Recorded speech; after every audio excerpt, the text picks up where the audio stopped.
Hi, I'm Yarlin, And I'm Katie. and this is Faye and Fables, a podcast hosted by two mental health counselors who take a psych deep dive into your favorite fantasy and romantasy books. Today, we're going to do a deep dive into House of Flame and Shadow by Sarah J Maas. Girl, I am I am beside myself. Wow, We're finally here. I Like know. It's been a a long time year. coming, as we've said. Yes, a year of reviewing Hmm. Sarah J Maas's books in their entirety. Yes, that's a lot And of books. that's that's a lot of books. I wonder how many pages it is. I've never looked it up, but I'm sure a bodacious number of Definitely a pages. high amount, but Yeah. it was all amazing and worth it. And look at us now. Yeah. I have to say I've only become more obsessed. Like I thought I was obsessed. I mean, I was obsessed the first time I went through it. Yeah. Second time thought I was even more.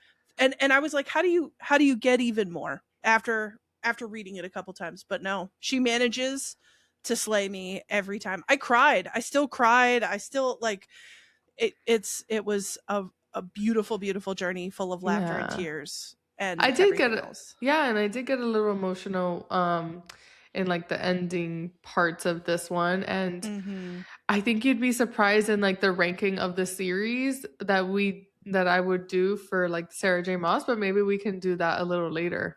Oh, I would love that. Love, love that. Well, Yes. we'll get into everything here in a moment. And I want to make sure that we do our disclaimers and our spoiler warnings. So please note this episode contains spoilers for all of the books in the Crescent City series, including House of Earth and Blood, House of Sky and Breath, and House of Flame and Shadows. And there are also spoilers for the ACOTAR series and the Throne of Glass series because y'all, we're going to get into it in a second, but we're Mm-hmm. going to be talking some stuff. And here's the thing, we did episodes on those. So if you're hearing us talk right now and you're freaking out because you haven't read Throne of Glass or you haven't read ACOTAR, I promise you, you will not regret going and reading them, listening to our episodes, and coming on back because we're opening the gates wide open today. Like everything's on the table. Exactly. So if you haven't read the other two series, probably good to pause here, catch up, and Mm-hmm. then kind of see what Also, our thoughts are at.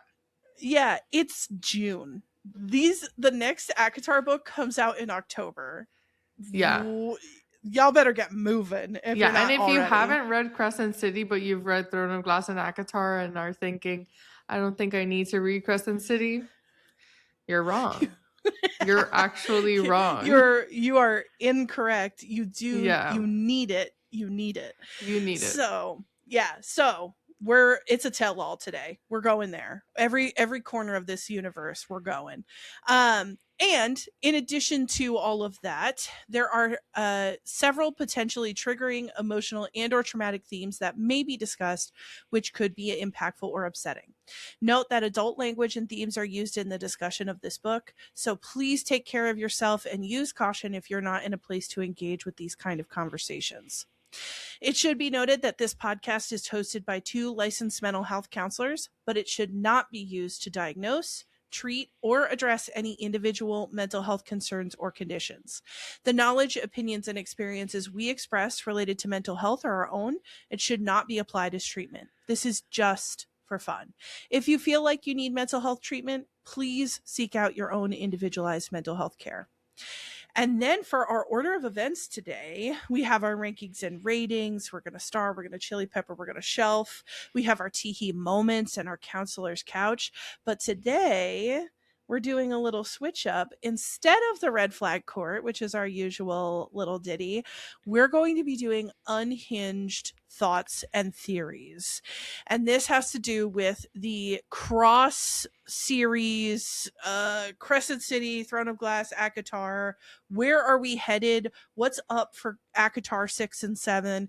We're going to go through, we've collected, like squirrels, little chestnuts across these books, and we're going to talk about some of our thoughts and theories for the future, and we're very excited to do that. Yes. Very excited. Yes. And then finally, what's up in our realm, which this one's going to be exciting because we're out of SJM books. So what are we Yeah. going to be reading next? So stick around if you want to know what's coming up for Fan Fables Pod.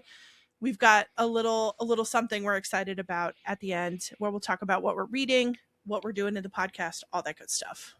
Nice. So to get into the rankings and ratings, we're going to give a little intro to the story. Lots going on in this book. So we try to, much. we try to make it a cohesive paragraph.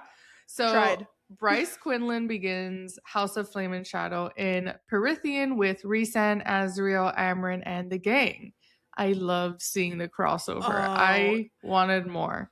Girl, do you have did you read the physical book or did you read the Kindle? I read the Kindle.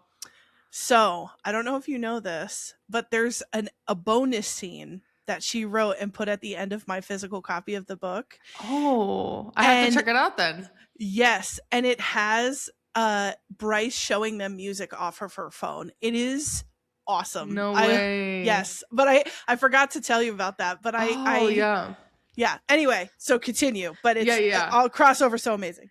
Yeah, I gotta check that out. So she and Team Perithian don't trust each other very much, but Bryce eventually divulges to them that the Asteri are parasites who have taken over Midgard, and she is attempting to find Hel so that she can bring back Hel's armies to defeat them. Bryce, Azriel, and Nesta journey to the prison, where Bryce discovers her heritage from Perithian, and she takes part of Thea's power from underneath the prison. Bryce gets the Star Sword, Gwydion. I say Gwydion, but I don't know. Gwydion. Truth Teller, which is Azriel's blade. The Horn, which is on her back. And her new juiced up powers back to Midgard before Azriel and Nesta have the chance to bring her back to the Night Court for questioning. So while she was in Perithian, Hunt, Rune, and Baxian were being tortured by the Asteri and their goons, but Lydia, aka the Hind, saved them, and Bryce and crew are eventually reunited. A lot of things happen as Bryce and the crew work out a way to defeat the Asteri. They go to Avalon. Tharian gets married to Flynn's sister, Sethia. Rune kills his father. Bryce claims the other two parts of Thea's power and brings Avalon back into its former glory. Ithian becomes prime of the wolves. Hypaxia becomes ruler of the House of Flame and Shadow. Hunt was made by the Princess of Hell. And we meet Lydia's kids. Oh, and Rune and Lydia are mates. Like so many crazy things. It's literally every corner of the world. It's like Sabine's dead and Jessica's dead and this person's coming to power. It's like so hard to encapsulate this story because so much changes. Yeah, and even like what Jessica did, that made me a little emotional too. There was just so many good moments. Girl, I loved it. So in the lead up to the final battle with the Asteri, Bryce learns that the Asteri put a parasite in the water of Midgard to harness Midgarian's power. And they make an antidote that makes Fae and Shifter Fae of Midgard become even more powerful when they take it. Bryce opens up the Northern Rift and gets the mask from Nesta, and she opens up the rift again, and Hel's armies roll up. There's an intergalactic battle of the ages at the Eternal City, and ultimately the Midgardians prevail, and the Asteri are either killed or sucked into a black hole. Wow. She opens up a black hole literally in the middle of everything. That was so cool. This book, the coolest of all three. Oh my gosh. And do you know what? I think it's such an amazing book, and it's tied for me for the first book. I don't know which I liked better. So many people think this is the they're like ranked less than the other two books, and I'm like, I don't understand how you do that. There's too much amazing things that are like going on that you're just like, it's cool. All the things that are figured out in this book. I don't see how it's ranked low. I do love the first one. The middle one is kind of like not a favorite of mine, but the first and the last are. I think I love all of Crescent City either way, though. Yeah, same. And I will say, there were parts of the way Bryce maneuvers in this book that aggravated me the first time I read it. It was good that I had her for my client for this, because I was like, all right, we must pull empathy for some of the times that she's doing things that I don't align with. And Right. now, having done that, I'm like, you know what? I think Sarah J Maas did an excellent job of making Bryce and Hunt's arc together like gritty and meaningful. Hmm. They weren't always in alignment. They were figuring out their relationship, but that's what feels real about it to me. Not that they were like perfectly in alignment with everything they wanted, but they're each navigating. I had such a great time reading it, and I don't Yeah. understand how people poo poo this book. I think it's great. Yeah, no, there was no boring parts Mm-mm. whatsoever. And, sometimes in some of the really long books, there's like a middle slump, but this book Mm-hmm. I feel like didn't have that. And I love Bryce's character. I think Mm-hmm. she's a very likable character, compared to like Nesta. Obviously, she's Mm-hmm. a character that it's harder to like her until kind of get to the end of Silver Flames and all of that. But no, yeah, I loved Bryce. I I loved her loved little her. banter. I thought she was funny. Mm. She's badass, of course. I think I She laughed the favorite hardest. MMC, FMC for sure. Oh yeah, when she when they're in Avalon and Morven is like, you can't have anyone who's been exiled or whatever, and she's like, raise your hand if you've been exiled or or cast aside, and like Lydia and Rune and everyone else are like, Yeah, and I really yeah, like her. I like her a lot. I love her. So So amazing time. Lots of mhm. great things happening in this book. So definitely read it to get more of a glimpse that our one paragraph, tried to Yeah, oh do. yeah, there's no way to encapsulate that book into Yeah. one paragraph, really. But I'm curious, what was, I mean, you and I both just gave a glowing recommendation, but what are your stars and your chilies and your shelf, girl? I'm giving it 5 stars, obviously. Chili A. peppers, I gave it a 2. Because there was good spice happening, but you know, it wasn't like too crazy. And Mhm. I have this one on my first shelf. Yes, Top girl. shelf for me because I was just in awe with like all the coolness and I loved just all the worlds coming together and Mm, yeah, I thought that was so amazing. yeah. Never Oh, seen same. before, so I know. Well, and at the end of Crescent City too, it's so bombastic, and I mhm. think she, I in my mind, when I picture her going into the second book, I feel like she was like, listen, I can't play around with them anymore. I made them wait for all these books. All these books I've been leading up to this. I just got to give them something.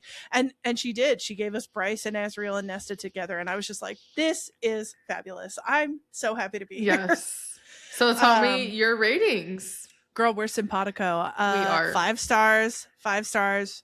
I loved every moment of it. I love the plot, the magic. I love the character development. Chili peppers also was a 2. Again, there was some spice in there. It's not that there was nothing, but I don't think this book highlighted spice as much as it could have if it wanted to like be a spicy book. And I think the times where there was sex, it was like there was a very emotional reason behind it, and so it was more about the interpersonal connection than it was necessarily the spice, in my opinion.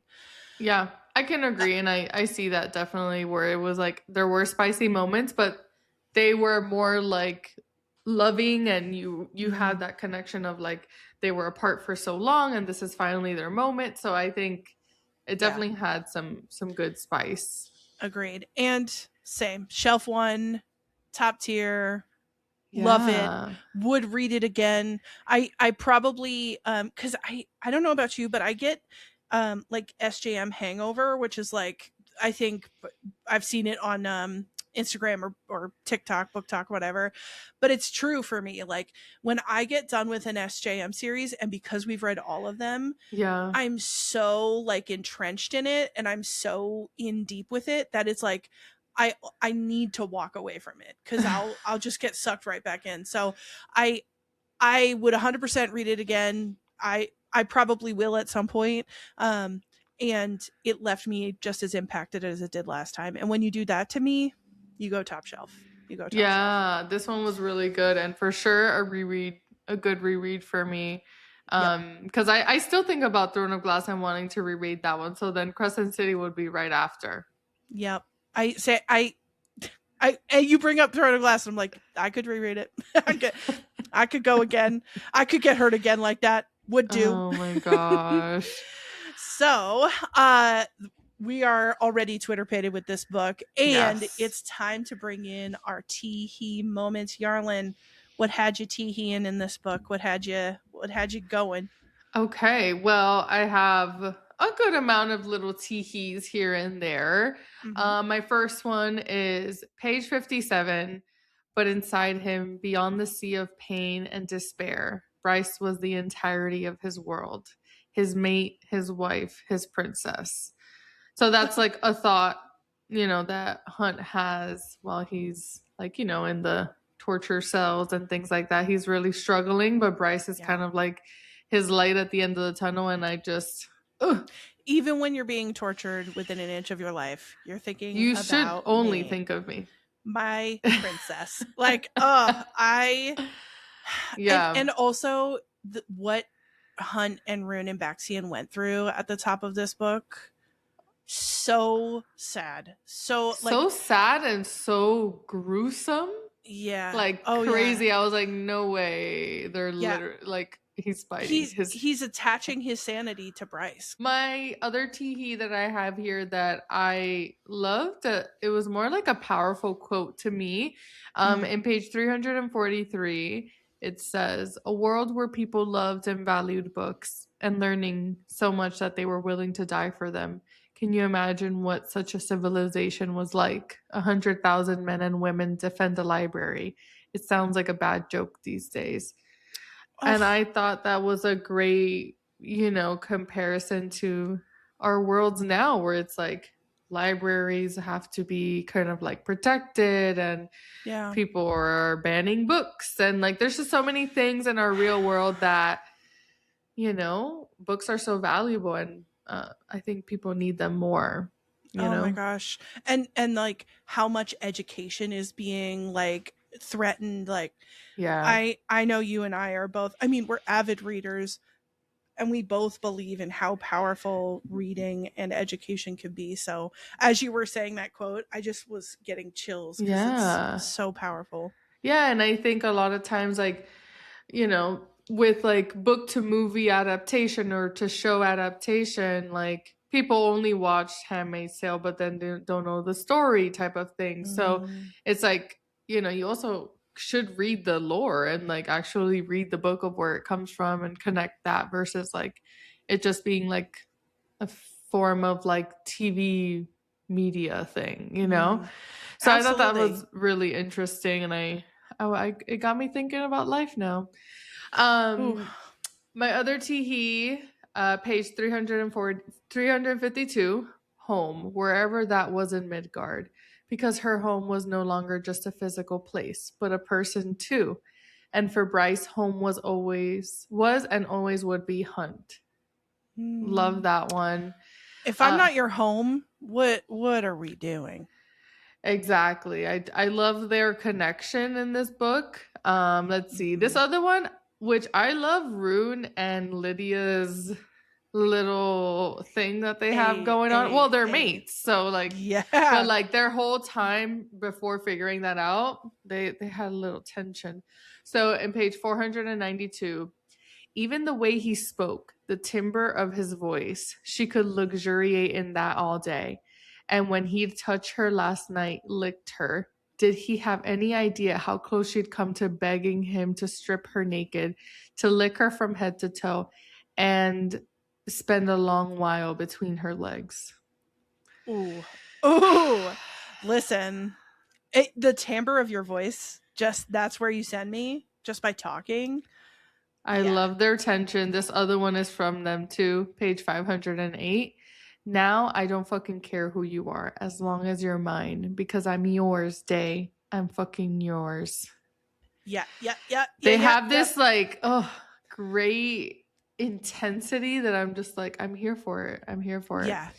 I like, well, I got a little annoyed with Rune because he was being sassy at the end of Crescent City 2 when everybody's about to get captured and dead. Yeah. He's like, I don't want to talk to you. It's like, get over yourself. Yeah. Um, He but was, yeah.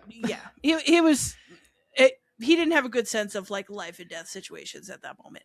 And in Crescent City 3, what I like about them both is there's such like a, I don't even know if bluntness is it, but there's like such a like, let's not waste any time. Mm-hmm. How about like she just says what she wants, and she challenges him. She's like, "Hey, do you see the way your sister's acting? You're a prince. Start acting like it." And he challenges her, and they just he's so open. Like when he's like, "If you're my girlfriend, I don't even know what to call you, but like I want to be yours. Like that's it." And I just love that kind of like just say it. Just say it. Yeah, they definitely are way more like outspoken and honest in Crescent City overall. So I definitely like that. But he, he was in his feelings. He felt a little betrayed because Yeah. he figured out her true identity or like who she was and stuff. So I get it. But Yeah, and we then gotta have our time.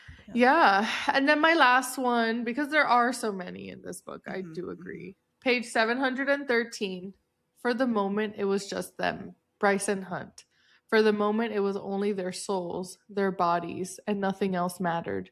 Just Hunt and just Bryce. So she kissed him again, and there was no more talking after that. So there's a great little tee-hee scene for maybe a page or two after this. So those were my tee-hees. Oh, that was a really nice crop. Well done. Well done. I try. You succeed. You succeed. Tell me Well, yours. We had a little bit of overlap, so I won't go over the ones you went over, but I do have a few little extra ones that I can maybe add to the pot here.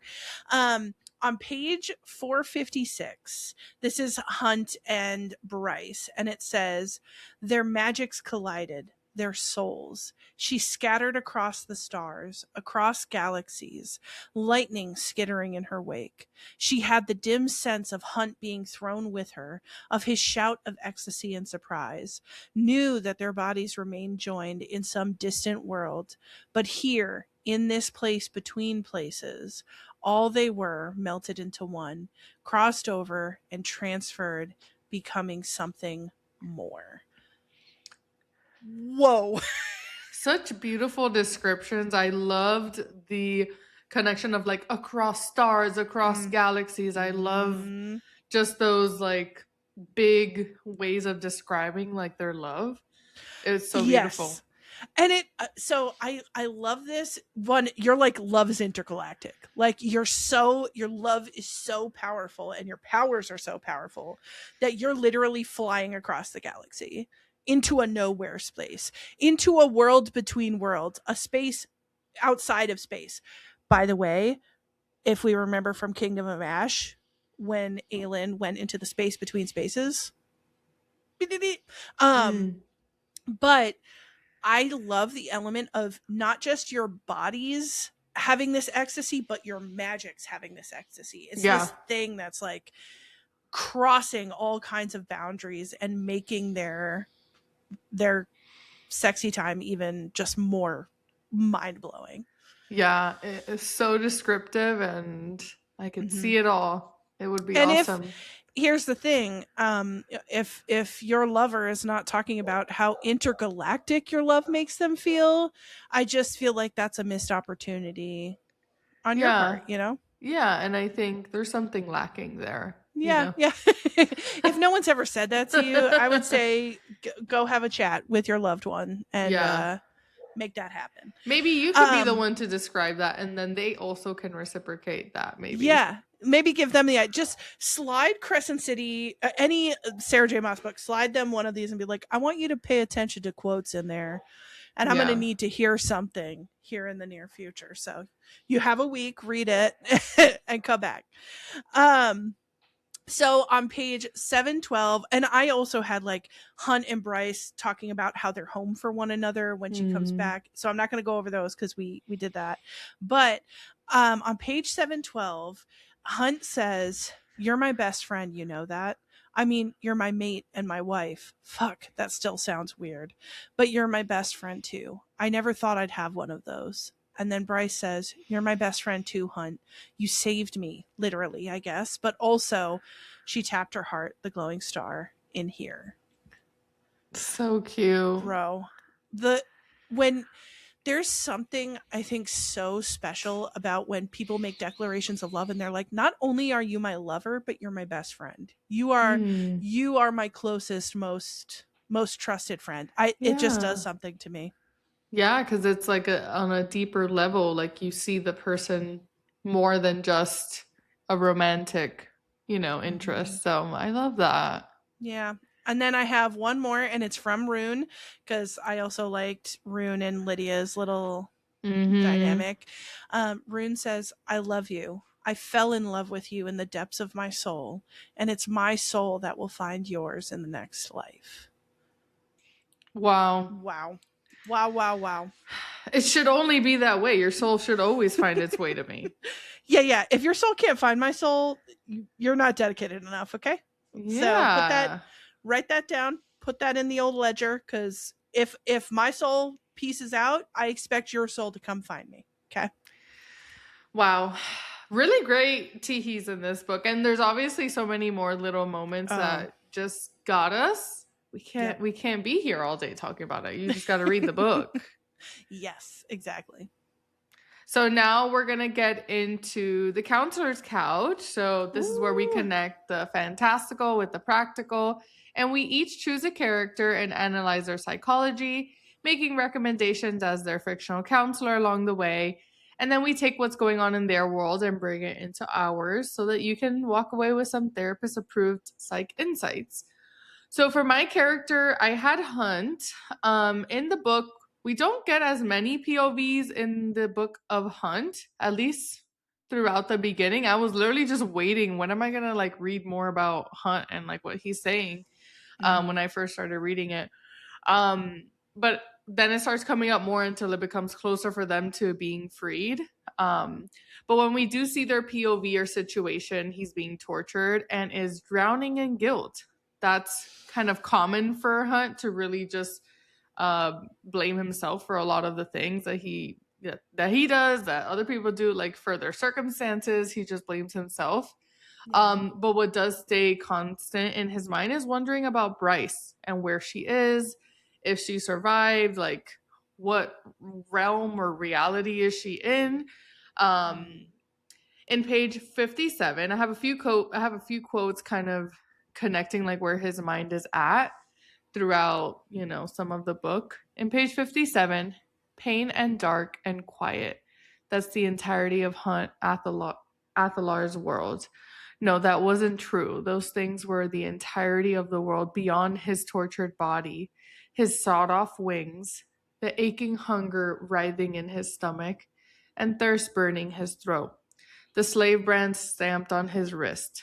But inside him, beyond the sea of pain and despair, Bryce was the entirety of his world, his mate, his wife, his princess. So we get a little glimpse of like what he's going through physically and then also mentally. Then we have page 110. I'm 100. Then what was the point of all this watching me from the shadows? Hunt demanded. To ensure that we can continue to rely on you when the time comes. To do what? Hunt ground out. What you were born to do, to accomplish the task for which your father brought you into existence, Apollyon said before fading into nothing, leaving Aiden's standing alone before the prisoners. I have no father. The black crown once again circling your brow is not a new torment from the Asteri. It has existed for millennia. So aside from his torture and everything he's going through, he's kind of dropped with this bomb about like having a father, having a supposed, task or like what he was meant to do. So I think that kind of has him reeling too.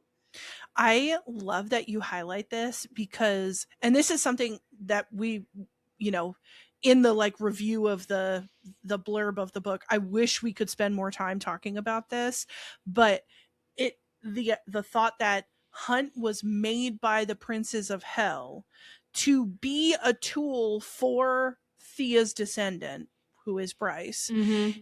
It's just such a theme of exploitation. Like, he's going from being enslaved to being free for all of like 3 months to being enslaved again, and now he's being told my whole existence was basically to be a battery pack for somebody else, to like charge up somebody.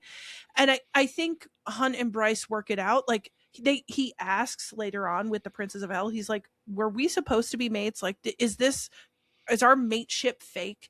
And they essentially assure him, they're like, no, we didn't design for you to be mates. Mm-hmm. That kind of came up on your own. But I think it was an important question for Hunt, because with this truth, Hunt yet again is being used for some purpose. And if I were Hunt, I would just be so exhausted, Mm-hmm. so tired of being used for a purpose. Yeah, exactly like you said. It's just like, just again getting hit by some of these things that just doesn't help uplift him. Poor guy. So he's really going through it. My client, he is. Oh, your client, girl, your client. I feel so bad for your client. He's in the depths. We're hoping to try to get him out of there. But then we have in page 126. So Rune said, "You were alone then, Athalar." Hunt met Rune's stare as if to say, "Oh yeah?" Rune just nodded. Friends, brothers, whatever. He had Athalar's back. So when he was captive before in these in the prison or in the dungeons, those were a time where he was alone. And in this, I like that in this moment, him and Rune have this connection where it's like, no, like, we're a brotherhood. You're not here alone. I'm here to help us get us out of here too. It's not just falling on you. Rune also notices when Hunt is kind of like thinking in his mind when he's quiet, so he knows that Hunt is being, overrun with guilt. So he kind of gets what's happening in Hunt's mind, which I think is nice to see, that another person can read him and like see what he's going through. Page 185. Bryce. Her name came and went with his wet, rasping breaths. He wanted so many things with her: a normal, happy life, children. So, again, he's kind of thinking about like what would have been possible. And, he's kind of like losing his hope with what, if he's going to survive the torture or if he's going to get killed. Page 187, and the guilt already weighing on Hunt, on his shredded soul. What difference would this make in the end? One more burden for his heart to bear. It was the last he could offer after he'd led them into this unmitigated disaster. I think this scene was when he offered to bite off Rune's arm or hand or something in order to get out of the shackles. And I just thought, when that was happening, he didn't end up doing it himself. Someone else did it. But it was so gruesome. I'm like, oh my gosh, that's crazy. I think so I know that people have like mixed feelings about like depictions of torture and like how, when is something just like basically trauma porn or like whatever. And I think that Sarah J Maas did a really good job of taking us into the torture for this part of the book specifically, not just to like, as a shock factor, but to help the reader understand the depths of despair that Hunt came from. Like, we hear in the first book, yeah, he was tortured, yeah, there was like chronic trauma, and you never really hear about it. Like, you hear about Hunt acting as Umbra Mortis, but there's no detail. And I think even for Bryce, it's never discussed. She doesn't totally understand, in my opinion. I love my client, and she does not have the lived experience of going through this. And so I in some ways, I think as hard as it was to read, it was necessary to see some of that as the reader, so that later when like Hunt and Bryce and everyone are running around and Bryce is pushing Hunt to the next thing, we as readers now know what the cost was. And that's just a taste. Like, that's a taste of 2 centuries worth of torture. And so I think drives the stakes up, and it makes the tension between Hunt and Bryce more palpable, because we as readers are going, he someone literally had their hand bitten off, and you Yeah. want to just say, get over it and let's conquer the world. Like, that's all well Yeah. and good, and I have, I have a little thing on this for Bryce, on Bryce's end, but I think for Hunt, it is so fair when he has these moments where he's like, I don't know if I want to do this again. Like, I don't know how much more Mhm. I can fucking take. Like, it because we got to see this, we got to feel that in a deeper way, I think, than we would have if it got Yeah. if it got skimmed over. I definitely agree. And those were some of like the little annoying things of Bryce where it's like, stop Mm-hmm. pushing him. Like he clearly like have a little bit of like empathy and like rein in like all the goals that you have and all the things you want to do to focus on your partner and like Mm-hmm. what they're trying to tell you. Cause there's so many moments where he wants to go along with what she's wanting to do, but he's sacrificing himself. So he definitely has gone through it and continues to go through it. So, Oh, 100%. in page 210, Hunt shut out the sounds, the smells, obviously of where he's at right now. Bryce and his future and those beautiful kids, the image he held in his mind instead. Escape, survival was the goal. Bryce was the goal. So now he's trying to just have some type of thing that's going to help him survive and keep him not giving up. So I think I love that. That's kind of like his hope and his guidance during this time. Yeah. And a reoccurring theme in Hunt's arc is the conflict between agency and the conditioning that he's kind of been through, especially with what he finds out about his true purpose. Throughout his life, powerful figures have defined his purpose, first as a soldier, then as a rebel, then as a slave, and finally as a weapon for others' political goals. Consequently, Hunt often measures his worth through usefulness rather than his own intrinsic value. So when he's faced with the revelations about his origins, he confronts the possibility that even his identity has been engineered. This creates an existential crisis, as I feel like it would with anyone. If he was designed for a purpose, can any of his choices truly been his own? So I think it just leads you to that spiral of like, what is my purpose? Have I ever made a choice in my whole life, or was it destined by something higher than me? So it's definitely a tough thing for him to go through. And then at the end of the book, Hunt's central psychological achievement is not overcoming the trauma, but more refusing to let that trauma define him. So he begins to recognize that he's neither the Umbra Mortis nor the weapon the Asteri intended him to be. Instead, he emerges as someone actively choosing his own identity, relationships, and future with Bryce. So he goes through it for the majority of this book until they're kind of at that end piece. And I will say too, there's a piece of me, and I realized my discomfort in this read with the Hunt Bryce dynamic. I would really like to see Hunt develop his own identity even outside of Bryce. I know he Mm-hmm. loves her deeply. She's his mate. He wants to build a life with her. And I think that's all wonderful. Like, do that. If I think for some folks, there's a focus on, I really want to be a partner. That's a role that I want to inhabit. And I think that's important. And I wonder who Hunt is without Bryce, right? Like, who who are you and what do you want outside of whatever it is that Bryce wants, or in your attachment to sort of Bryce as a figure. And I think if I were to, where he ends up at the end of Crescent City 3, I think is a much better place than he has been. Like, he's with Yeah. Bryce, they're together. I think there's a lot in their future. And I'd be working with him to establish, like, okay, outside of what Bryce wants, Yeah. what is it that you want? And I don't know if I see that. I don't know if I get a good articulation of that by the end of book 3. Yeah, no, I think maybe there's more to be explored with like future books of like maybe he becomes to be in that point. But yeah, I think definitely having an identity outside of Bryce would be really good for him. I think even the piece of like that he was kind of made for her, there's I feel like there's just going to be that piece where it's like it's hard to even see them not be together.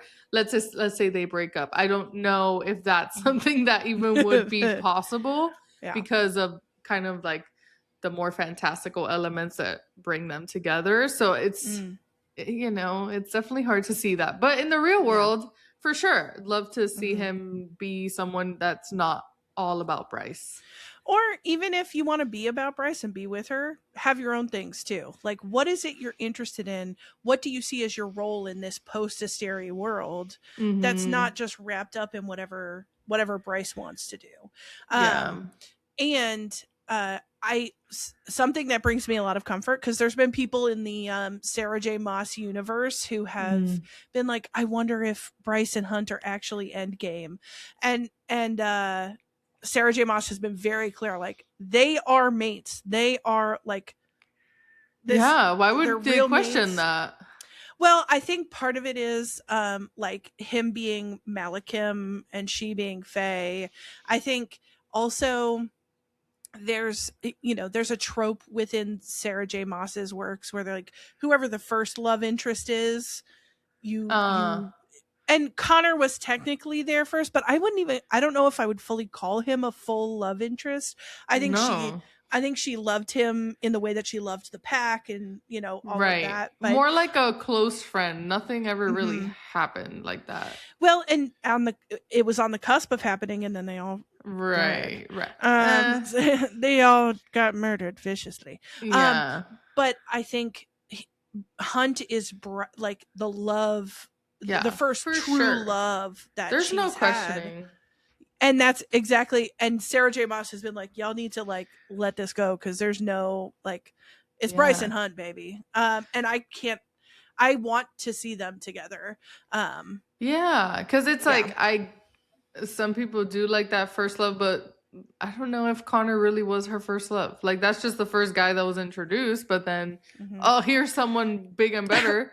But are you going to say the same thing about Tamlin and then like not, I think no, it's Hunt.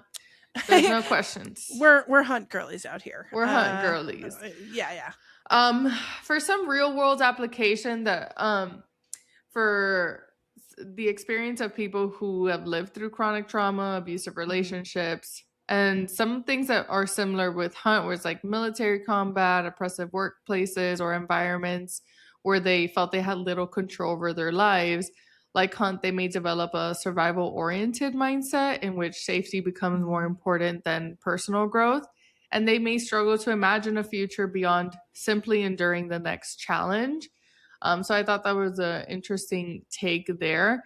Hunt also reflects like identity foreclosure, when a person's identity becomes defined by a single role or label. Throughout his life, he was known as soldier, rebel, slave, and assassin. So many people experience something similar when they become defined by their profession, family role, past mistakes, or trauma.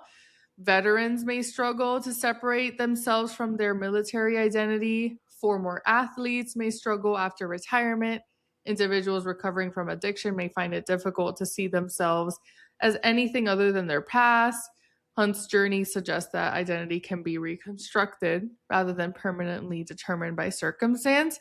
And I think each of those different scenarios, it's kind of interesting to think of and powerful in that way, where sometimes our circumstances or our past or decisions can really hold people down, or especially some clients that we've seen. So I like the part where you talk about like the way that trauma puts us in survival mode.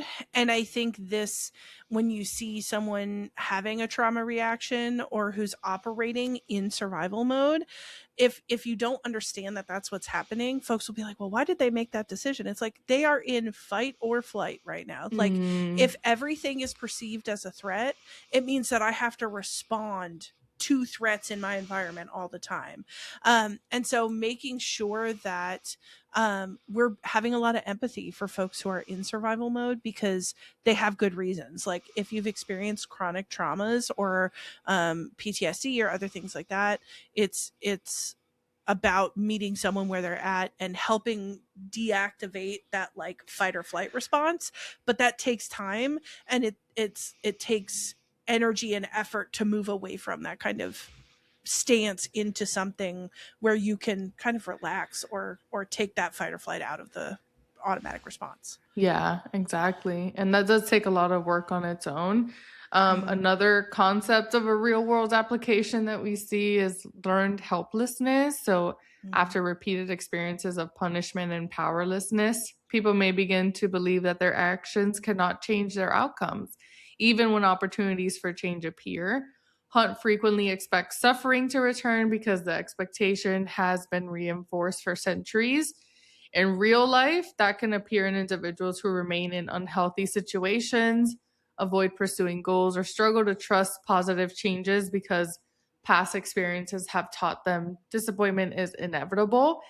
And Mm-hmm. I've had a few clients who have that mindset, and it's so hard to change that. It's definitely a hard thing to help them see some type of positive outlook because it Mm-hmm. doesn't feel like a realistic thing for them. So when people are in that type of mindset because of just bad experiences that they've experienced, it's Mm-hmm. hard to it's hard for those clients. Yeah. Well, and when history and life has told you otherwise, right? Like if someone has taken risks time and time again and it's always hurt, it I think clients come in and are like, well, everything I know says that it's going to hurt the next time I try this. So what motive do I have to make myself hurt again? And so sometimes like with my clients, it's about taking really small risks and seeing what Yeah. happens. And I think of like folks who are afraid to connect with other people either in friendships or romantic relationships after they've been hurt. And it's like, you know what? Life is uncertain. I can't guarantee that something positive will happen. And let's take a small risk and see what happens. And most of the time, like if you want to build a friendship or a romantic relationship, if you take a small, thoughtful risk to connect with someone, many, many times it will work out.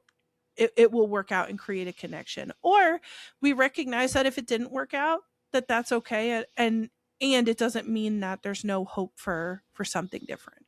Yeah, so it's definitely a step-by-step process, and wherever that client's at and open for some of those things. So I definitely agree. So those are some of the reward applications from what we see Hunt going through. Poor guy. At least Yeah, he at least he ended up in a better place your than. client, our client, I feel like now he's our collective client. We both had him at some Yeah, we both point. had him, yeah. Yeah, I just feel like I would love to see him have the happy life with Bryce he wants. And how do you want to fit into it, Hunt? Like Mhm. you, yes, you could be very connected with Bryce and have part of your purpose lie there. And who do you want to be? And let him take those little risks that help him learn that. Yeah, who do you want to be? Who do you want to be, Hunt? We want to help you find that out. And I mean, there in my mind, there's going to be a fourth Crescent City book. We have the House of Many Waters, and so and Therian gets set up nicely and all these things. So Mhm. I think I don't know if Hunt and Bryce will be like front and center in the way they were for the first bit there, because you could see other POVs starting to take more Yeah. and more space. And I'll be curious to see post Asteri Hunt how he copes with all that. Yeah, that's what I'm really excited about is seeing like Mm-hmm. what the next book is going to be all about. Absolute. Well, thank you so much for bringing us into your counseling space, and Thank it's you been for a coming joy. in. Of Yeah. course, of course. And now it is time to head on over to my office with my girl Bryce. And Yes. Bryce and I, because it was Hunt and I for the first two books. So Bryce, me and Bryce, we got to hang out this book, and I learned a lot. And I think her arc is really interesting in this book. Mhm. So what's really I think powerful for Bryce, she starts Crescent City as a series not having a lot of power. She's quite disempowered, like Mm-hmm. in so many ways. But as Crescent City has unfolded, and in Crescent City 3, she navigates more and more power. Like she just becomes a bigger and bigger power player. Yeah, I thought she was so cool in her just yeah, her Mhm. power arc, I guess if you want to Mhm. call it. It's just so it was so cool to witness. I felt like I was there with her. Yeah. It was just so crazy to imagine like her being kind of like a little normal person to Mhm. then like being this super powerful. Oh yeah. She's like intergalactically world walkingly Yeah. powerful. She's got the horn, she's got the star sword, she's got truth teller, and she ends up with every part of Thea's star power. Yeah. And when she's acquiring all this power and influence, she becomes kind of the de facto leader for her crew. So this is like Rune, Lydia, Therian, Ethan, even her and Hypaxia don't really interact, but they're all kind of interacting with each other. And many of them look to her to have a plan or to use her power for the betterment of Midgard, because that's the purpose that she's had through the centuries. The princes of hell have been waiting for her to rise up, for Thea's heir to rise up and defeat the Asteri. And they talk in the course of the book about making her the queen of the Fae. As she takes all of this on, there are a couple of things psychologically or arcs that she goes on that I want to highlight. One, she starts this book hating the Fae. She hates their arrogance, she hates their misogyny and their mistreatment of women, and she is half Fae. She talks about the Fae as if they're these like other beings over here. She is Fae. And there are several times where Rune or other people notice how much she acts Fae sometimes, or acts like her father. So we have that going on. And then she's really pushing hard to take on the Asteri. I think she believes in kicking the Asteri out on like a principle level, but Hunt and others are coping with traumas and their own feelings about taking on the Asteri, and I think this sometimes leads her to be kind of harsh with people, especially with Hunt. I think she's seeing the urgency of getting the Asteri out of Midgard, that it's sort of becoming this life and death thing, which it very much is, and she takes on a very harsh like tone, or very harsh um kind of way of going about things in her urgency to take care of the Asteri. So I'm going to start with Fae identity and leadership. Bryce has a lot of reasons to be angry at the Fae, based on the way that her father treated her, the Autumn King, and the general misogyny that the Fae embodied. Even when they go to Avalon, they're like, "You chattel brood mare, no heart or mind having women who are just good for child rearing." Like, it's very Oh yeah. misogynistic. I think the whole like just for um childbearing or like what's the other word that they use? Broodmare, Or chattel. like producing or like whatever. Hmm. It's just horrible. Yeah, and she sees that. She sees that in the Valbaran Fae. She sees that in the Avalon Fae, and she, at the start of this book, doesn't really care about the fate of the Fae. Actually, she wishes for their downfall. So there's a few quotes on page 53. She says, "The Fae were horrible. The ones here weren't much different from the ones she knew, as far as she could tell." She's talking about the Fae in Prithian. And the Fae in Midgard had proven their moral rot again this spring. Page 447, Rune is thinking about something that Bryce said. She had said just a few minutes before this: "The Fae don't deserve to be united." Bryce's words hung in the air, as if they still echoed off the dome above, and Rune didn't know why, but as the words settled into the darkness, they made him sad. And then on 489, Bryce says, "Maybe the Fae in their bloodline didn't deserve Bryce's light. Maybe they deserve to fall forever into darkness." And I mean, this would be a fine opinion to have for somebody random, but she is Fae, and she is quickly becoming one of the contenders for the leader of the Fae. And I think by the end of the book, she contends with her own bias and mistrust of the Fae and sees how important it is for Fae to change under the right kind of leadership. She knows good Fae, Rune, Declan, Flynn, Sathia, Nesta, Azriel, and she sees that it's worth trying to help her people become better. And I think in that transformation, we recognize her as the leader that she could be. Like if she could put away her bias, put away her anger, she actually could be a powerful leader of the Fae. So, a couple of quotes along this line.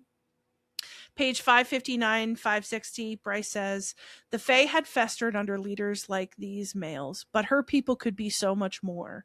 Erd had sent her there to see, even in the small fraction of their world that she'd witnessed, that Fae existed who were kind and brave. The Fae of Midgard were capable of more. Rune proved it. Flynn and Deck proved it. Even Sathia proved it. Then on 565, 566, and then she saw it, for a glimmering heartbeat. Not a world divided into houses, but a world united. If we win, this new world will be a fair one. No more hierarchies and bullshit. 566, as she rose to her feet, it was the Fae Queen who stood before Rune, breathed in starlight, unflinching before her enemies. From the love shining on Athalar's face as he beheld Bryce, Rune knew the angel saw it as well. And then 587, the regal expression spread over her face, and he knew he was getting a glimpse of the leader she'd become. So she goes from this sort of like Fae hating, who the fuck cares what happens to the Fae, to this leader who can recognize what the Fae could become and how important her role might be in that. Yeah, I do think like those strong like overgeneralizations of like I think all Fae suck and they should not live. I think that's not really like the most mature thing to think of. It's like really that strong passion and negative feeling that she's holding on to that has her maybe saying those things without really thinking too much about how it's impacting the Fae people in her life. But I do agree it does hold her back from like being, you know, a fair leader and like seeing that it could be different if it was under her. Yeah, absolutely. And I think it's nuance, right? You can both acknowledge that the Fae values have been off kilter, especially in Avalon, but also in Valbara. And you can want better for your people. Like almost wouldn't if you saw your people descending into this, wouldn't you want to reinvigorate or redefine your people by something that's more fair, more equitable? Like this is a dedication to your people. It's not a dedication to this like insidious value that's crept into the society. Right. Yeah, it's not like get rid of them all. It's more like let's see what change we can make all together. Exactly. So that's one arc that I see, and I really like that by the end she's like, okay, I can, and she becomes queen. She's like, listen, I'm going to be queen for a little bit while we all sort our things out and while people are, it felt very like Aelin when she took over Aderlin, and she's like on the castle gates and she's like, listen, I'm queen of the castle for now until your king gets back. Behave, stop murdering each other, or I will kick all of your asses. It was kind of like that for Bryce. She was like, I'm queen for now till you all get your shit together. She did give that same vibe for sure. And I love that. Yeah. It's super badass of her to do. The badassery is just flowing. So that's one arc. The second arc is the one that like got it like twinged at me as I read this book, because as my client, I'm empathizing with my client, and I don't always agree with some of what she does in this second arc that I'm going to highlight. So, as I mentioned, Bryce has a strong sense of justice and purpose. And she has a really powerful ability to push down her own inner turmoil to make decisions for a greater purpose. And that's a really powerful thing when there's high stakes going on. This, however, leads her to take an ends justify the means kind of approach. This is very Machiavellian, like who who cares who this hurts as long as we get where we need to go. And it makes her lack compassion or warmth, and lends her a ruthlessness that honestly you see in the Autumn King. Like she has a little touch of his ruthlessness, and she says harsh things at times or catches herself and has to rephrase both to herself and others. So there's a few examples on 453. Bryce and Hunt are talking about Hunt's thorn tattoo across his brow that's been re-put there. And she says, "We need to find some way to get this off you." And then he replies, "Not a big priority." She says, "It is. I need you at your full power." Oh, little Freudian slip there in my mind. And then in her mind, she says, "The words came out wrong." And she amended, "I need you to be free of them." Yeah, I Ooh. think right there where it's like it came out too quick, where it was like that was actually what she wanted. She just needed him at his full power. And I caught that too. I was like, "Ooh, that does not." Oh, Again, Bryce, like reel it in. Come on. yeah. Hunt And can and only put here's up with so much. He's gonna walk away from you, girl. I honestly, there are parts where I wouldn't blame Hunt for being like, "You know what? You're treating me like a battery. You're treating me like everybody else fucking treats Mm-hmm. me, and I can't stand it." And that's part of why I want Hunt to like have a sense of self, because I think there are parts where he really could have stood up for himself and been like, "You don't get to treat me like an object." I agree. Yeah. Yeah. So, and this made me uncomfortable because Bryce is my client. So You're like, ooh. oh, girl. I'm like, girl, your ruthlessness is showing a little bit. Well, she's just presenting you with what happened and then you guide her after. So, Yes, yes. And here's the thing about it. The Asteri are going to kill everybody. Like the thing that keeps it from becoming too insidious for me is she has the vision and the clarity to be like, "Yo, none of this is going to matter if we're all dead. Like, if the Asteri enslave us and suck all our magic out, it won't matter, right?" And so I think it's a ruthlessness not driven by selfishness. Like she doesn't really want to be a leader. She doesn't want to be the queen. She sees a wrong, an injustice, and a thing that's going to lead to the destruction of her world. And she's yeah. like, "I need you all to get your shit together, just so we could do this, and then we Yeah. could fall apart later." Yeah, and I think also too, all of the circumstances, all of her like powers and the horn, all of that was all of this responsibility was placed on her without her knowledge or her approval. So she's just kind of working with what she's got and she's trying her best. There are moments that are just like, yeah, that was kind of shitty, but yeah, there is that ulterior like, okay, we're gonna die if we don't get our shit together, and we may have to put our trauma to the side a little bit to kind of survive for now. Yes, which again, it's like that's a point. And then I also think about Hunt's perspective. It's like, Bryce, you have no fucking idea what it's like. You have no idea what it was like down in that dungeon for 2 years, and then you have no idea what it was just like but Yeah. a couple of weeks ago. I can't like it. I think on Hunt's part, he's just like, I can't do any better than I'm doing right now. Like I am just holding it together. Please, please don't be a dick to me. So, and I have one more quote in her like ruthlessness vein. On 676, she said, Bryce and Hunt have an argument in a cave, which also was like very telling to me. And I could go through the whole thing, but I'm not going to. It says, Bryce says, "You said you're with me, all of you. Put the past behind you. Focus on what's ahead. We have a world to save, and I need my mate at my side to do it. No one else. Not a son of hell, not the Umbra Mortis, not even Hunt fucking Athalar. I need my mate. Just Hunt." Girl. All right. Oh, girl. You need to be a little bit softer with what you're saying. Like, not, Yeah. maybe I don't mean that. Because here's the thing. I also thought about, like, if this was a man, how would I feel, right? Like, is any of this leadership ability that I'm seeing, like, I would feel differently how would I feel differently if I the don't roles were I reversed? don't But I know. think I'd have the No. same commentary for a man too. Like, It's like chill out. I think that's what I'd say. well, chill out and recognize that when you say put the past behind you and focus on what's ahead, how? Like, how would you like Right. me to do that? How, please tell me how I'm supposed to forget everything that's happened to me and focus on the next step.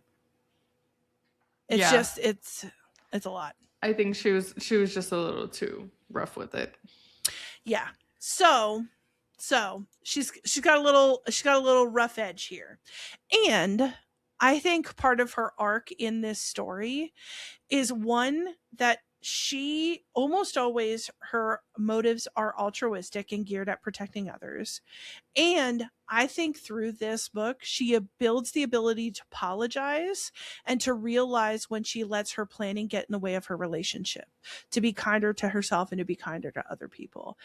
I think a big example of this is when she tells Hunt about her schemes with the Northern Rift, that she's going to put her mom and Randall into Prithian. Like, she brings Hunt into that scheme purposefully because she wants to be a team. So she's learning how to be a team player, and she's also learning how to be a little bit softer.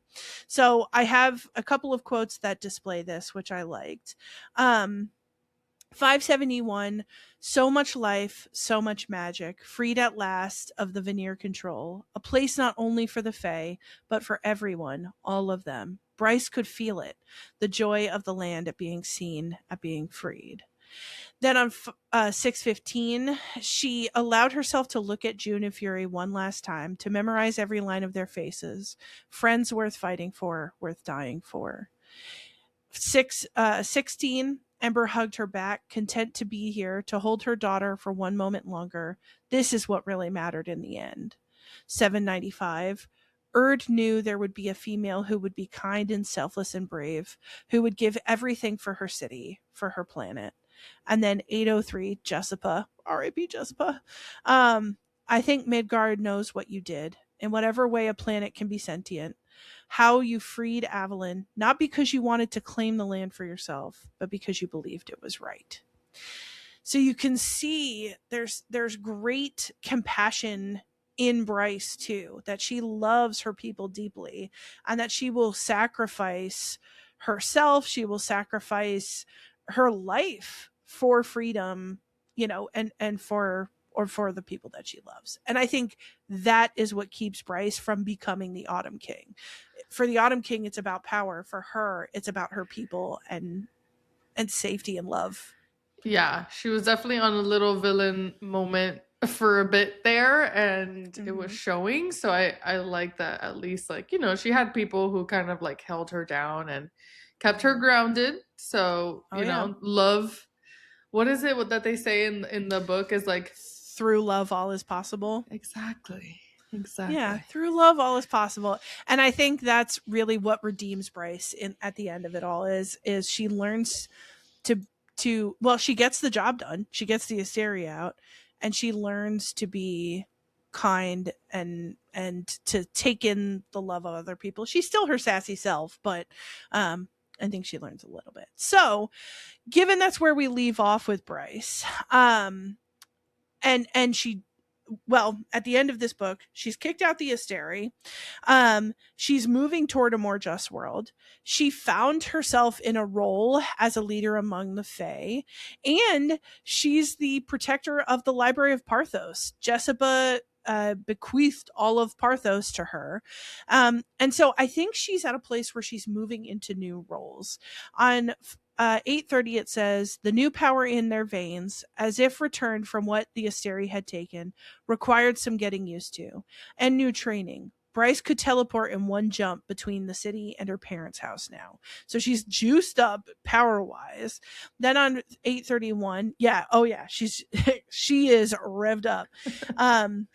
831, it says, the books, the Parthos collection, no longer in darkness and hiding, but here in the daylight for anyone to come see. She couldn't bear to keep them locked away. Then 836, and this was my favorite. There was an angel in her office, and a Pegasus herd on Avalon, and the Asteri were gone and dead and were free. And though she knew there was work to do to heal Midgard, the world was out there. Life was out there. So Bryce and Hunt ran out to live it together. So cute. Oh, I love the way it ended. Yeah. last line of the book. But what you see in these quotes is she's got new things to contend with. She's very powerful. She's got Parthos. She's got Hunt and their life together. And if I were her clinician, I'd really want to work with her to inhabit these new roles, to do so with kindness and compassion, and to remember that you don't have to scheme by yourself. You don't have to do things alone. You can do them as a team, and to bring other people in is a strength. So that would be my trajectory with her. Love that. Yeah. Okay. Yeah. Now, for my real world application, it's a little bit different than Bryce's arc, because I just so badly wanted to highlight this. So if it's okay, we're going to switch trajectories a little bit, and we're going to look at something that I would like to look at for Lydia. And it's around safety and consent. Lydia, the Hind, in Crescent City 1, 2, and part of 3, is in a sexual and romantic relationship with Pollux. Boo, boo, Pollux. We don't like him. And despite the fact that she finds him abhorrent and that he often hurts her in sexual encounters, and in a way that she's not into it, she's not enjoying it. In Crescent City 2, Rune and Lydia's communications start, and even there, they're often cut off by Pollux sort of painfully waking Lydia up to have sex. And you can see in direct interactions between Pollux and Lydia in Crescent City 3 that he's often hurting her, again, in ways that she does not enjoy. So like, it's very key that, it doesn't mean that pain can't be a part of sex if you want it to be, but for Lydia, it's not in a good way. Lydia asserts that she willingly engaged as in all of this in her work for the Ocean Queen and to keep her son safe. But you can see in the way that she bodily reacts to Pollux that she's not enjoying herself. So in some ways it's a bit of coercion, because the Ocean Queen's like, work for me or I kick your sons out. But this made me think about the fact that consent in sexual relationships is both verbal and bodily. That attentive partners can read body language as well as verbal contributions to figure out what is pleasurable and wanted and what isn't. And I think we see an excellent example of this attentiveness in an interaction between Rune and Lydia. So on 509, Rune and Lydia are getting frisky which by the way, the fact they were on Avalon and they're like, where's Flynn and Deck? I don't know. They probably just didn't want to show up. Like, that was ridiculous to me that it took them so long to figure out that Flynn and Declan had been like kidnapped. Anyway, so Rune and Lydia are getting busy. And it says, he grabbed her by the wrists in one hand and pinned them above her head, settling more firmly between her legs. She flinched. It was barely more than a flicker, but he felt it, a slight tightening of her body. He halted, raised his head, looked down at her, at the hands he'd pinned. That fucker. Rune let go immediately. He'd kill him. He'd rip Pollux limb from limb, feather by feather, for putting that flinch there, for hurting her. Her face softened. She laid her palms on either side of his face and whispered, just an old memory. One that shouldn't be there. One that Pollux had put there. And then there's a little interaction, and Rune says, stay here with me tonight. Just no sex. Just stay with me. This wasn't about sex. Eventually her eyes closed. Her breathing deepened. This was such a good scene to me. Yeah. When it comes to consent. Because I think it's more than just, like you said, more than just the verbal, is like that physical reaction where your partner should be in tune with and aware of like if there's any changes. So I Mhm. do also love that that was mentioned there to just show a description of like, that's what an appropriate person does. Yes. And I love that Rune then doesn't push for sex. That he's Right. like, okay, obviously, like, you know, there's hesitation in your body, maybe not in your mind, but in your body. Just lay with me. And you could see at the end, her eyes close, her breathing deepens. She's like melting Yeah, into she's that letting go interaction. of that tension or like, that Hmm. tense moment. Yes. And I just thought that was a lovely example of, because Rune had no way of knowing, right? Like he didn't, go in to hurt her. She didn't, I don't even know if she thought she was gonna flinch, like Yeah. no Just a one, reaction. yeah, it was a reaction. And I think he did a great job of like, okay, reading it and switching trajectories.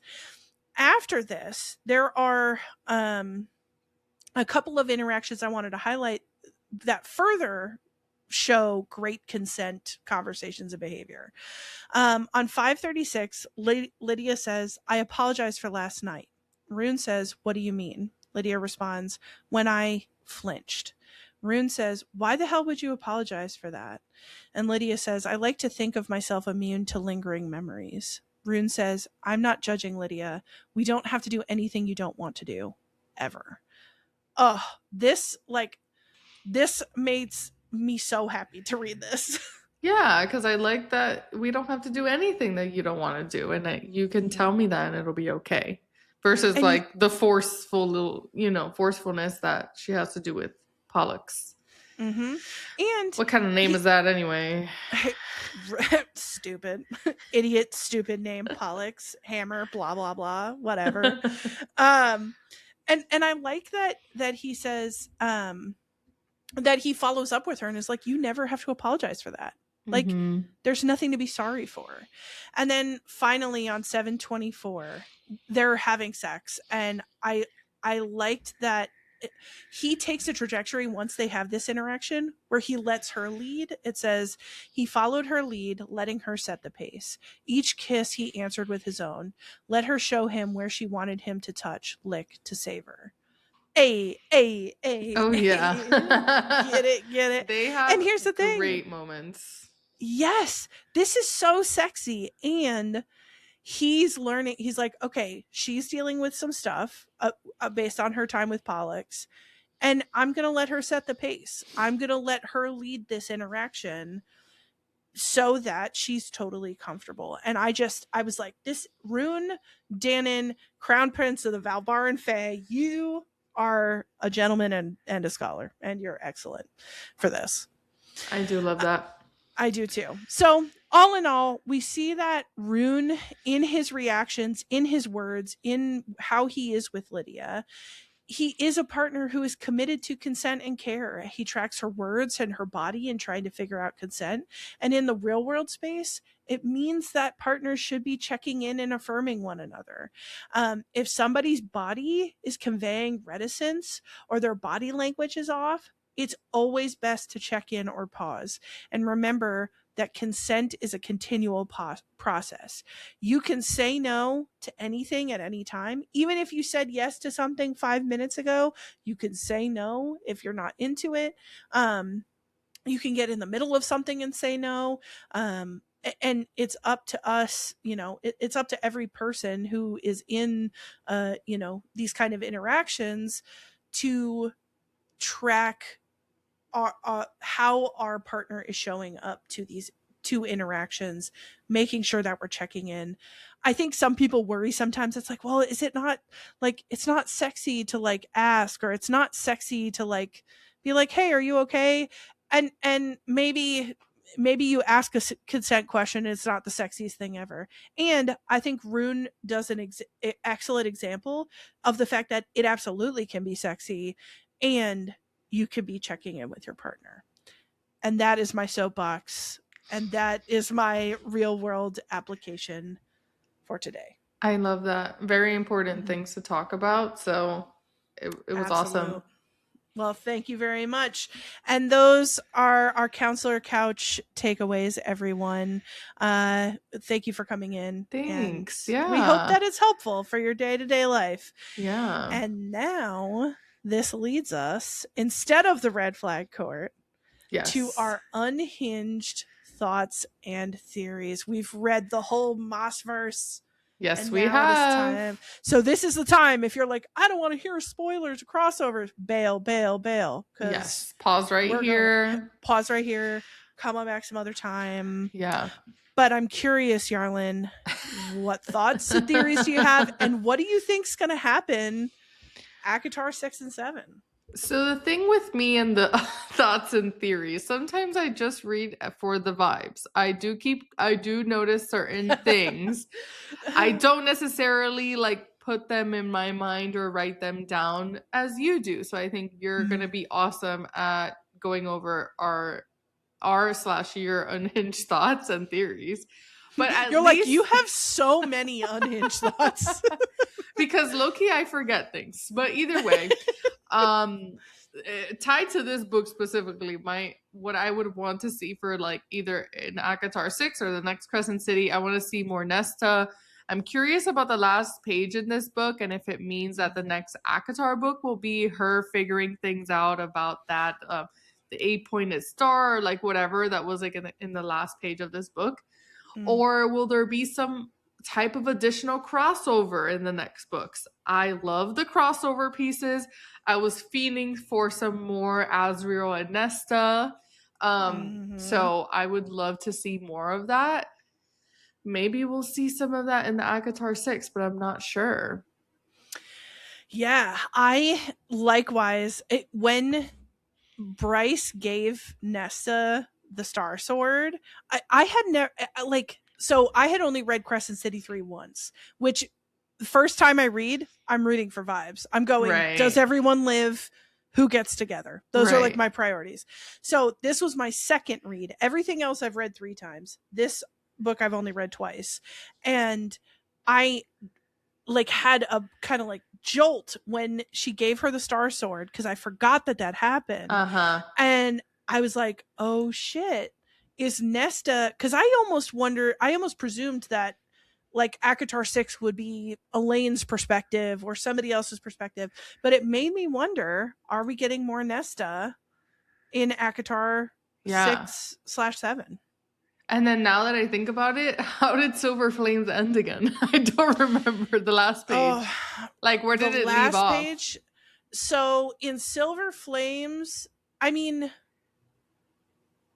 oh, dang it. You see, it's hard to remember. I'm putting my mind. They completed the rite. I remember that, and they became Valkyries. And I think, right. Oh, and then, Feyre almost died giving birth. Oh, right, Nesta right. saved Feyre and the baby, and she gave back a big portion of her power. But what's interesting to me is her Silver Flame power, I think, is separate from her power as like Lady Death, but she could still put the mask on in Crescent City 3. She still puts the mask on. Girl, not everyone putting the mask on in Crescent City 3. I was like, okay, Bryce put it on, Hunt put it on. I thought it was really interesting. I'm like, y'all are playing dangerous games. Yeah, but it was definitely really cool. So that's just like my thought or theory of like, you know, where this leaves off. But let's get into your very detailed things that will help me remember thoughts and theories. Okay. Listen, I'll try to keep it brief, and I'm not going to succeed probably, but I've been on the interwebs a long time with SJM. I've read a lot.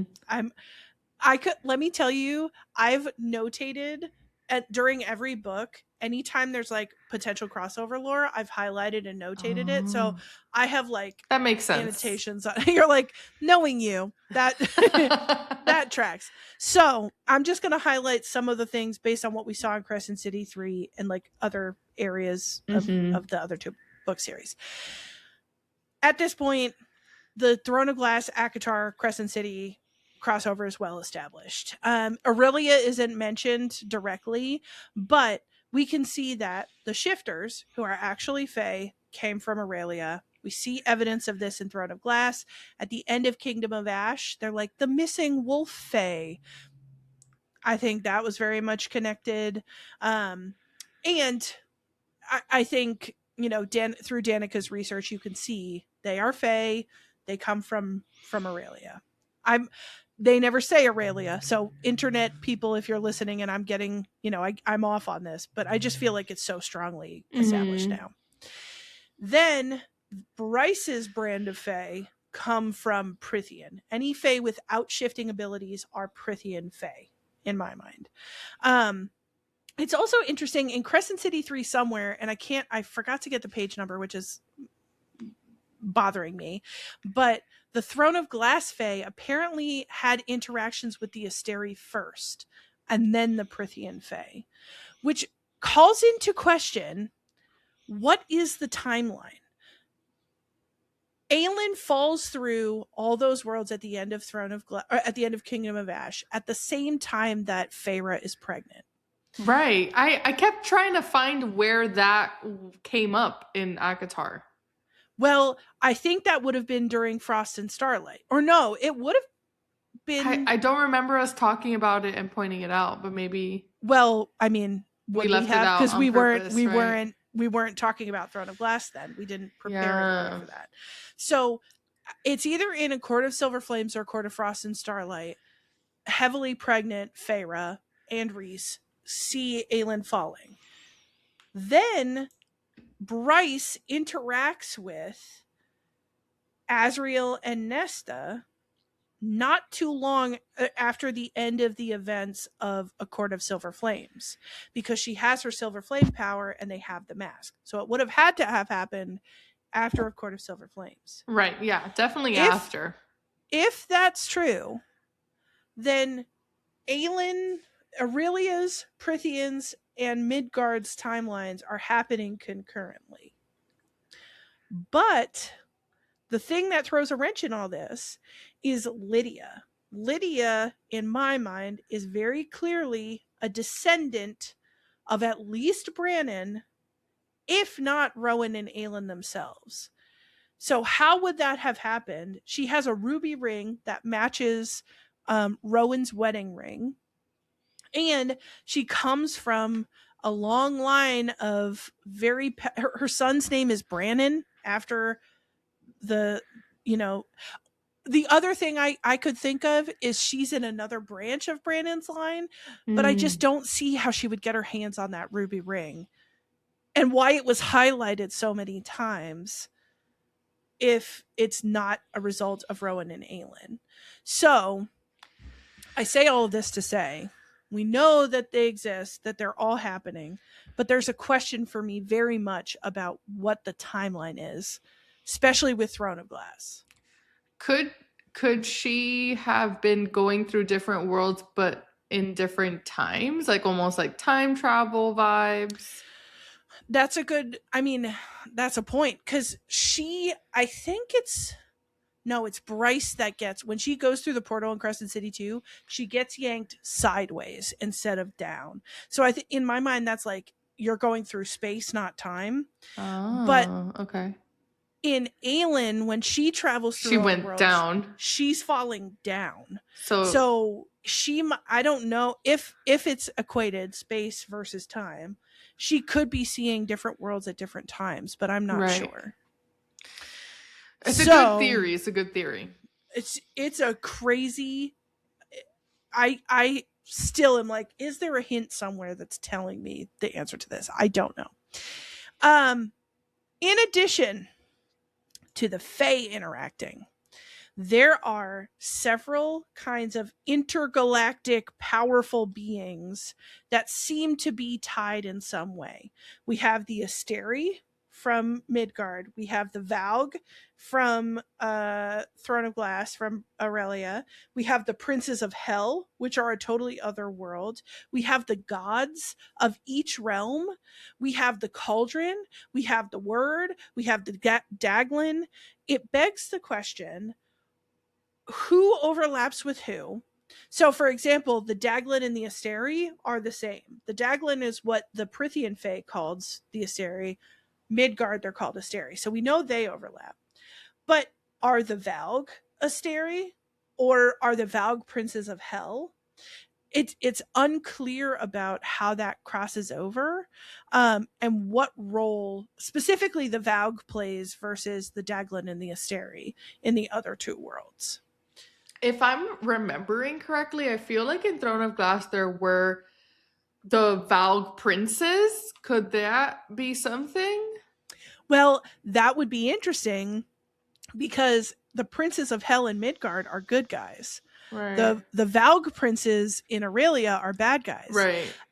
And this is extra interesting because Adis and Apollyon and Thanatos say that they have 4 other brothers who are helping other worlds to get rid of the Asteri. Now, are they actually helping? Are they Valg? Like, I don't know. That seems like a connection, that those princes of the Valg could be the same princes of hell. Which would make hell a more interesting place, because right now hell are the good hell is good guys in Midgard. They're like they come and help Midgard and then they leave like they said they would.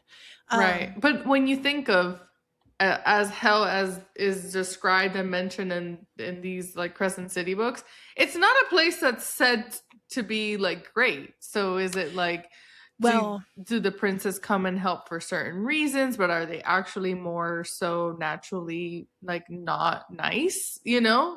That's the thing. Well, and they say when Bryce and Hunt go, like when they do the salt vision thing to hell, the princes say like this is a small segment of hell, but it is dark in there. It's dark and it looks sort of wind blasted, and the Valg do talk about their homeworld being desolate.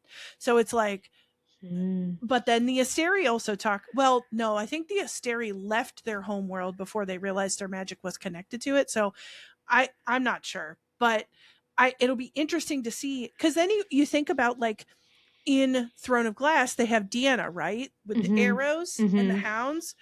And then in Midgard, we have Luna with the arrows and the hounds. Like there's just crossovers in interesting ways. And even in Throne of Glass, you have the Valg and then you have the gods. And the gods are not totally good beings either. I mean, they're not as bad as the Valg, but it's just, I need to know how they all fit together. Yeah, we need answers. We need clarity. One of the things that blew my mind the most was the overlap of Erd and Word. The fact that I never put that together until the Underking literally said it really gets my goat, you know? Like it's literally the same word, Erd Word. But in and I always said Erd did sound weird. Right? So in Throne of Glass, it's never said like a deity word. It's talked about like word marks. But fate is mentioned several times in Throne of Glass. And then in the quote from the Underking, a cauldron is also mentioned. So I'm wondering, are Erd, Word, and the cauldron all the same thing? On 691, the Underking says, she was not a goddess, but a force that governed worlds, a cauldron of life, brimming with the language of creation. Erd, they called her here, a bastardized version of her true name. Word, we called her in that old world. Like, yeah, what are you like? I'm just like, she says it right there. But I struggle, like, even if you think about the different languages, like word marks. I thought the horn on Bryce's back was in word marks, but then the Asteri said that the words on her back were their home language. So now are word marks from the Asteri too? Do you see how it like it's just what like, would their home language be? That's what I'm saying. whatever is on Bryce's back is in the Asteri's home language. And Nesta could read it. No, she couldn't read it. She just knew Or because who read it? Azriel read it? No, it was Amryn and Rhys read it. Yeah. I knew there was someone who read it. And they hadn't seen that language in 15,000 years. So the question is, are those word marks or not? Because if those are word marks, then the Asteri were definitely in Aurelia at some point. Anyway, I'm going to leave that there, but I hope we get the answers in the next coming books, or is it something that is just... I hope I get the answers before I turn 80. Like, I don't know how she's going to do this all. Anyway, so, and I have the quote here, 783, the language inked on your back, it is our language from our home world. I can teach you how to wield it. Any world might be open to you, Bryce Quinlan. Name the world and it shall be yours. Craziness. And we know that word marks open portals. It has to be. Yeah. There has to be a connection. In addition to all that word stuff, in Midgard, Obsidian keeps the Asteri at bay, but Obsidian in Throne of Glass acts as a conduit for the Valg. And Adis says it attracts the princes of hell. So on page 544, the black salt in such high quantity keeps them away. They never realized that its presence drew us as much as it repelled them. Mm-hmm. So then the question becomes, are the princes of hell Valg?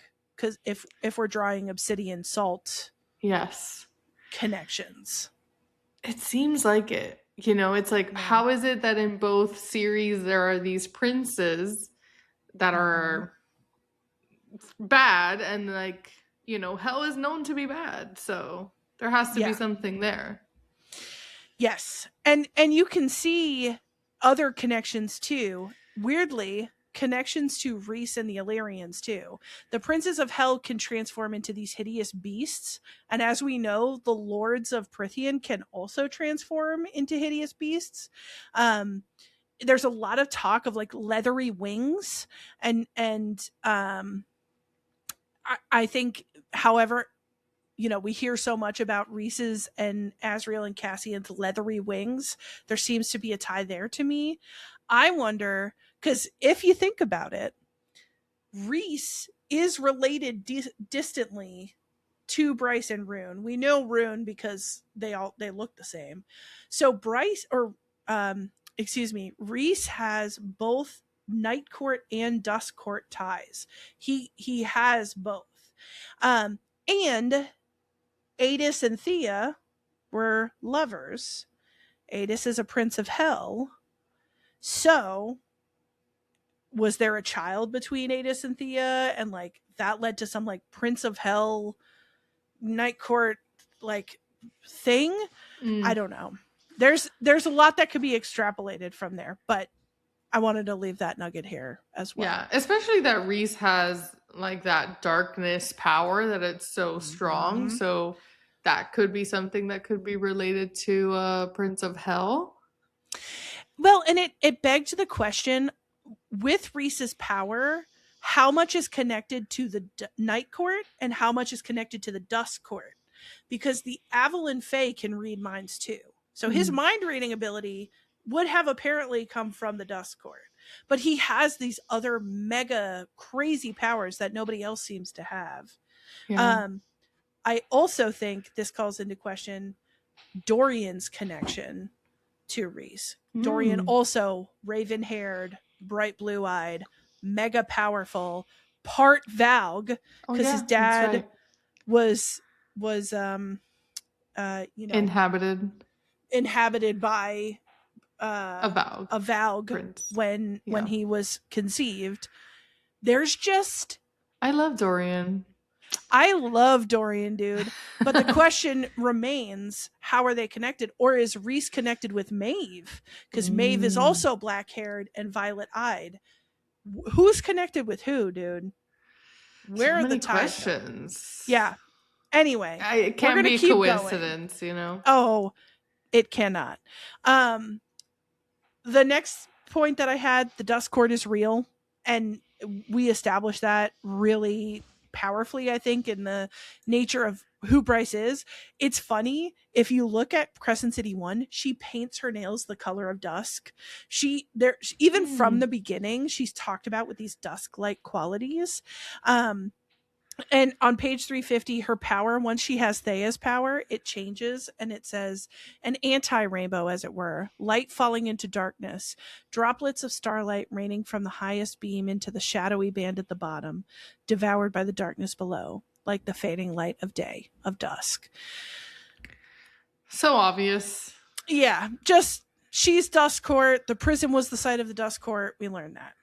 One that caught me by surprise this time that I never caught, and I have not heard on social media either. It doesn't mean it doesn't exist, but that the Reapers are the Barrow-wights from Throne of Glass.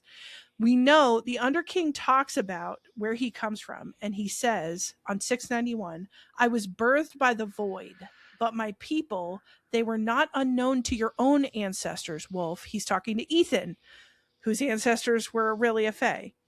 I crept through when they charged so blindly into Midgard. This place is so much better suited to my needs than the caves and the barrows I was confined to. If you remember in Heir of Fire, when Rowan was having her train all those stupid exercises and basically beating the shit out of her, he had her run through a field of Barrow-wights, and they sucked out her misery. Like they attacked her in the middle of the Barrow-wight field. And I was like, oh my God, Reapers are Barrow-wights. You're coming for, it's clear you're coming from Aurelia. There's no other way. There's no other way. I swear to God, I'm almost done, everyone. And then we can move forward. But I talked about Lydia being a descendant of Aelin and Rowan. She has firepower, which should be a sign to us all. One of her sons' name is Brannon. That it says why she had named Brannon after the oldest legends from her family's bloodline, a Fae king from another world, fire in his veins, who had created stags with the power of flame to be his sacred guard. I peeped that one too. You peeped that one? You saw that one and you went, oh, oopsie. I was like, okay. Yeah. She comes from a line of stag shifters, all of that. I also wanted to highlight some of the interesting happenings with the Thunderbirds. It turns out in Crescent City 3, you find out that the Princes of Hell made Thunderbirds and made Hunt to be weapons for the descendant of Helena. And I wonder who else they made. And I'm thinking about specifically Vasa the Firebird in ACOTAR, how they might be connected. Because there's Koshi, who is very mysterious, mega powerful sorcerer man, and Vasa. Huh. Yeah. Also, interesting, on page 442, the Thunderbirds were once able to aid necromancers to use their lightning to hold the souls of the dead. They could even imbue their power into ordinary objects like weapons and give them magical properties. I don't think that that's an insignificant detail. Right. I think we're going to hear about that later. So, anyway, lastly, when Bryce, Nesta, and Azriel wake up Vesperus, who's one of the Asteri in Prythian, she calls Azriel her minion. The Illyrians were Daglin made, or Asteri made, to be their soldiers. And 2, she asks if they've looked under every sacred mountain for pockets of the Asteri's power. So, given this, I think that the Prythian crew has a task on their hands, which is look for the Asteri's power that's stored in pockets, I think stored under Ramiel, where they have their like blood right or whatever. But I'm very curious to see what happens with that. So all of this information amassed from my many years of bullshit amounts to the following. Those are some good unhinged thoughts, to be honest. Thank you. I think Ethan and Perry are going to get together. I have evidence. I think Ethan has roots back to the Throne of Glass Fae, obviously. Therian and Sathia are going to get together because he's on the outskirts of the meat market looking for his wife. That's on page 821. Nesta's about to rock some people's shit with the Star Sword. I think either she's going to have another POV book or it's going to be a big part of whatever POV we have in ACOTAR 6 and 7. I think there's going to be a mega interworld Avengers Assemble style time, but I think it's going to be a separate book series. I think we're going to build the crossover through Crescent City and ACOTAR, and then we're not going to get a full crossover of everything in full truth until a new series. I hope I'm wrong. Oh I my want gosh. it sooner. A new series is going to take forever. Yes, it is. It is. Both, as you said, both Bryce and Nesta use the mask, but it has terrible soul-sucking power. I wonder if there's a villain arc in the future for whoever's wielding that mask. I think the Dusk Tort is going to return because now that Avalon has awoken and it's a thin place, I think it's going to wake up the prison. I think we're going to get more shit going on there. I think more worlds might enter the chat, specifically Hell, and wherever those other brothers have been, whatever the hell they've been doing. And those are my unhinged dissertation thoughts and theories that I have been collecting. I mean, couldn't have done it better myself. You did it for us all. You're like, you beat that dead horse, dead. And you know what was so interesting too about the mask is that Nesta has a hard time removing it. She needs Cassian to help her remove it. But it's interesting that Bryce didn't have a hard time removing it. No, it doesn't seem like she does. I'm wondering if it's because she's carrying the horn and the Star Sword. That they're like connected. Well, when she puts the mask on, her star power creates a barrier and fights against the influence of the mask. I remember that. It was like her light was fighting off the effects of the mask. So I wonder, because she's got this other power, if she can handle it better. But the mask is now with Nesta. So I wonder if there's villain arc on the way. There has to be something because we need some more of whatever's going on there. But wow. This book had lots going on. Girl. Loved it. We love the crossover.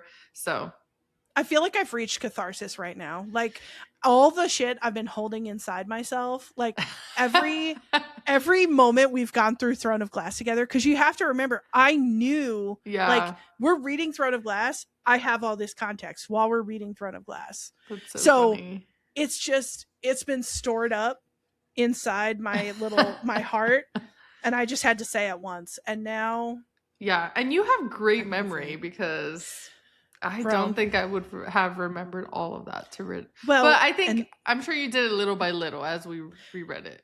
Well, I got to tell you, the first time I read all these, I had no idea. I literally had zero idea there was crossover until I got to Crescent City too. There were people who were putting it together who were smart and like do it. I was like, are Hunt and Bryce gonna end up together? Like I'm just like, wait, are Nesta and Cassian mates? Like I did not. Yeah. I wasn't tracking any of that. So when I got to Crescent City 2, I was beside myself, and that's when the hunt really started for. Yeah, honestly, that's how Sarah J Maas is a genius. Like having all these details spanned out for years and in these books. So yes. Those were our unhinged thoughts and theories. Comment. Yeah. Do you agree? Let us know what are your thoughts. Did we miss something? It's like a tangled web. I have a hard time keeping it all. I mean, I for sure might have, but you guys let us know if there's anything that are your unhinged thoughts and theories. Now we're going to go into what's up in our realm. So I think a very important thing that I'm going to be reading is the next book that we're going to cover. Hey! We decided we're going to cover Daggermouth by H.M. Wolf. So it's a dystopian romantasy type of vibe. We're super into it. We're going to close our little Sarah J Maas world for now until the next ACOTAR book comes out. Oh yeah, you better believe when ACOTAR 6 and 7 come out, we're gonna be there. We'll be right back at it. Don't you worry. And in the meantime, I will say I did peep the first few pages of Daggermouth, and you silly dog. I'm Trixie. I couldn't help myself. It got me right away. So I'm really excited for what's up next for the podcast, and it'll be cool. Like, this is a one-off. We have not done a one-off book in a long time. I can't even remember the last one that we covered. Was it When the Moon Hatched? I don't remember. It might have been, which the second book of that has come out too. So we've been so in SJM world that we've got to catch up. There's so many new releases. Always give us your recommendations of which one you would want us to cover. But for at least our next episode coming out, it's going to be Daggermouth. I think that's all that's in my realm for right now. What about you? Well, I got a few irons in the fire, as it were. Mostly signing myself up for co-reads and not thinking about I know. So Demon Copperhead by Barbara Kingslover. Not a romantasy, but it came out of a co-read agreement that I have with one of my friends. Okay. The last book in Katie Roberts' Neon God series, it's called Shattered Gods, just came out. That's my like fun read just for me. Yes. Just because. Very spicy. I'm excited. And then Assistant to the Villain. I had that in my last You've one. had that in like I've the had last that 3. that one's been hovering, dude. Here's the thing. I thought it had spice in it, and that's why I put it in my book club. And then someone told me it had no spice in it. So now I'm like, okay. Are you in the middle of reading it? No. Oh, I have okay. not started it. It's just staring at me from its shelf in my room. Those have a couple of books in it, in that series. Yeah, there's like Assistant. I almost said Associate of the Villain. I don't remember. But yeah, so Assistant to the Villain by Hannah Nicole Marr, and of course Daggermouth. Yeah. Because so all of that said, it is time for our final remarks and our social media shout out. If any of today's topics were triggering or upsetting, please make sure to seek out individualized mental health treatment. And remember that this podcast is for fun. It's based on our own opinions and experiences and should not be used for diagnosing, assessing, or treating mental health conditions. Our next episode, out on July 1st, will cover Daggermouth, as we said, by H.M. Wolf. So be on the lookout for that. If you'd like to support or interact with us, please make sure to subscribe and rate the podcast on Apple, Spotify, or YouTube. Follow us on Instagram at FanFablesPod. Email us at fanfablespod@gmail.com. And guess what? We have merch. So go to our link tree on Instagram and you can find our Etsy page. And that's where all our merch is. Also, we got a comment the other day about making some Band of Exiles merch. We see you, commenter, and we have been in discussion. So keep your eyes peeled for that. Thank you so much for listening, and we will see you soon. Bye.